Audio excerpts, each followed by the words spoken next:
Alors que des rumeurs de remaniement gouvernemental se faisaient pressantes il y a encore quelques jours, Gabriel Attal était plus que pressenti pour prendre la relève d'Elisabeth Borne au poste de Premier ministre.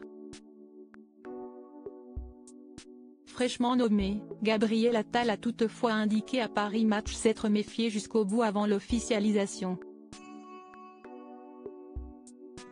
Le 11 janvier dernier, la carrière politique de Gabriel Attal a pris un nouveau tournant.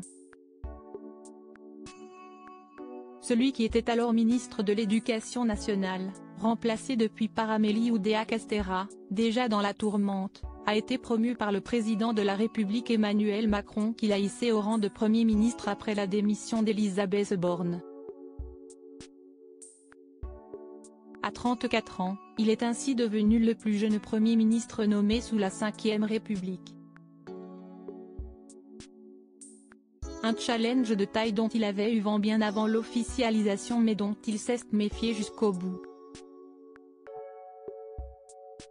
Une semaine après avoir été nommé Premier ministre par Emmanuel Macron, Gabriel Attal se confie dans les pages de Paris Match à Laurence Ferrari. Il n'a pas manqué de livrer l'état d'esprit dans lequel il était face à une telle situation. Est-ce que j'ai douté ? Forcément, votre première réaction est de vous demander est-ce que je ne suis capable ? Le fait que le président considère que je le suis a été évidemment décisif. Il me l'a dit clairement en affirmant que c'était pour lui le meilleur choix à ce moment et qu'il ne doutait pas de ma capacité à agir.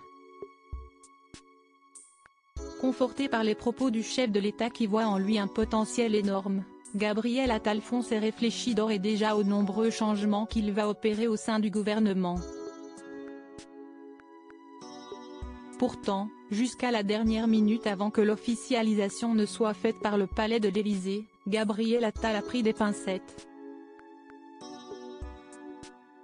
Il a notamment mis en garde ses proches au moment de leur en faire part. Au premier rang de la vie politique, lui sait mieux que quiconque à quel point le milieu peut être surprenant, et pas toujours dans le bon sens. Une annonce pleine de réserve à ses proches toujours à Paris Match, Gabriel Attal indique avoir pensé en premier lieu à Yves, son célèbre père disparu, en apprenant sa nomination au poste de Premier ministre. Puis au reste de sa famille à qui il a fait part de la nouvelle avec beaucoup de précaution. J'ai partagé cette nomination avec ma mère, avec ma famille, 3 sœurs et un jeune frère, mais je leur en ai parlé tardivement dimanche soir car je sais comment cela fonctionne. Et j'ai précisé, attention, ce n'est encore qu'une possibilité.